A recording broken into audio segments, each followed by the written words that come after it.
Et Caribou. Nous les accueillerons donc dans un numéro tonitruant, la radio TAV. Alors faites attention à vos oreilles, ça risque de crier, ils vont dire du mal. En gros, c'est dire du mal. De tout le monde peut être visé dans la salle. Alors faites attention et écoutez bien, ça vaut la peine.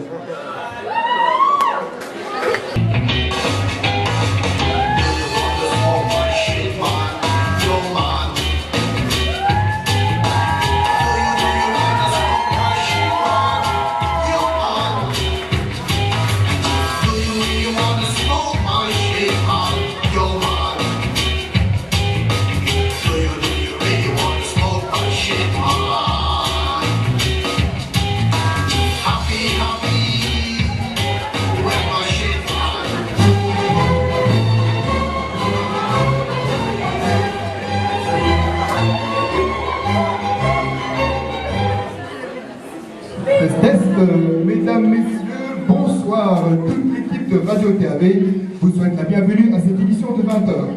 Bon, il n'est pas vraiment 20h, mais c'est de la faute de l'organisateur Johan de la soirée qui a fait ça pas très bien. Excusez-moi, c'est pas de notre faute. Bon, alors, nous sommes ici pour vous présenter l'actualité de l'île. Je m'appelle Romain Millot et voici mes deux collègues, Wendy Eno et Stéphane Forsteren.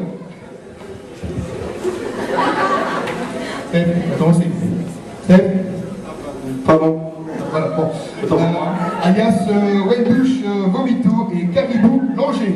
À la une, l'infrastructure de l'EI ne bénéficie pas d'une contribution monétaire revue à la hausse. En effet, on douille deux fois plus et on ne voit pas la différence. Wendy, vous pouvez nous en dire plus? Mais bien sûr, mon cher Romain. Eh bien donc, en effet, bienvenue chez les FTI, bien sûr. Nous sommes la faculté de traduction et d'interprétation. Nous faisons partie intégrante de l'UMH.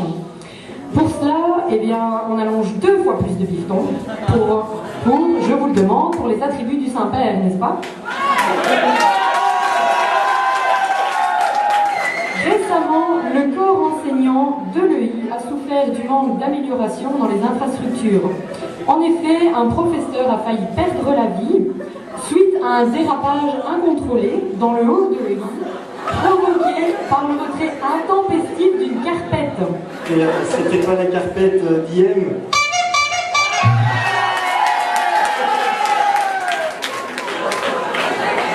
Merci. Attention, ceci est donc un appel aux responsables. Il y a maintenant plus d'argent à disposition, alors s'il vous plaît, bon, voilà quoi. La solution ne réside pas toujours dans le papier collant, hein? Bon, hein? C'est pour toi, Michel. Cependant, certains sont d'avis à l'EI que le passage à l'UMH est une très bonne chose.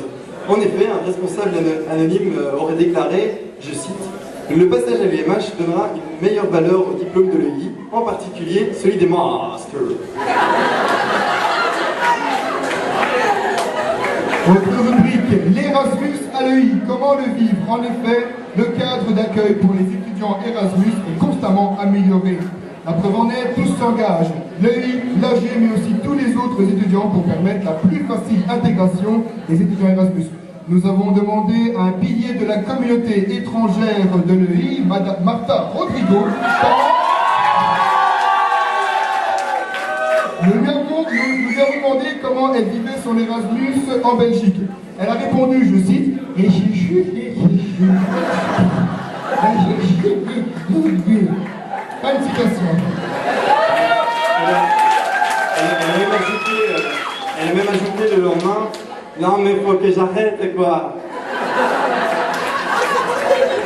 À ce propos, je reçois à l'instant un petit communiqué de dernière minute.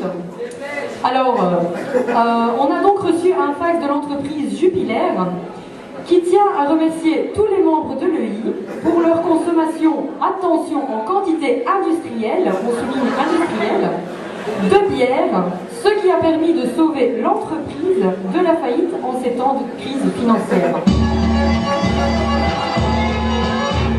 Ça sent la bière de Londres à Berlin, ça sent la bière, Dieu connaît bien.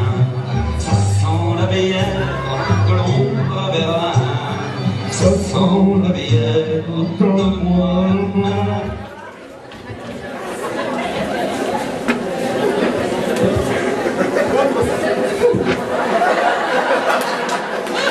On est pas aidé par la technique, je le jure.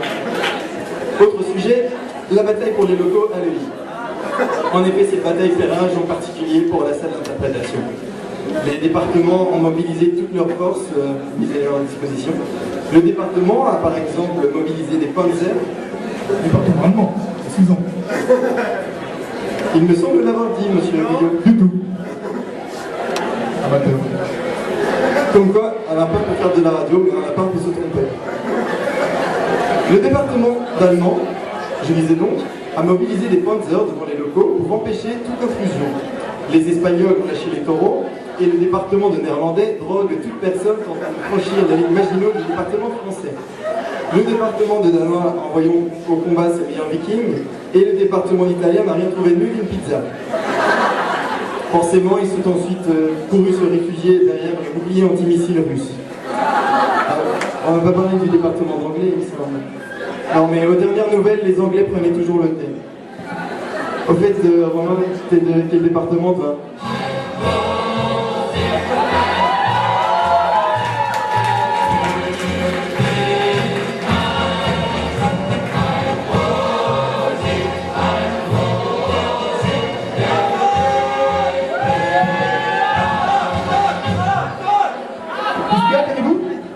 Non, non.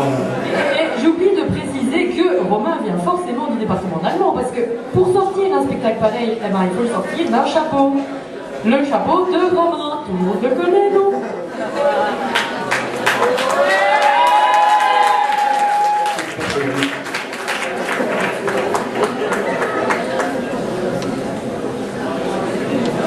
Bonjour.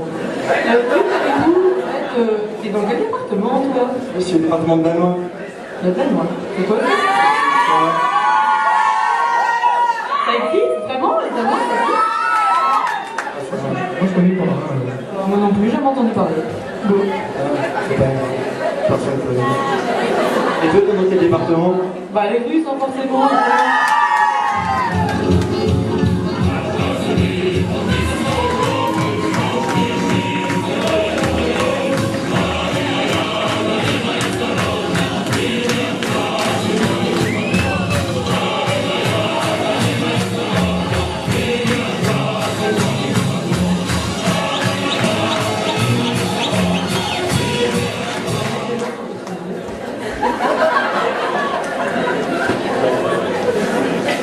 Sans transition.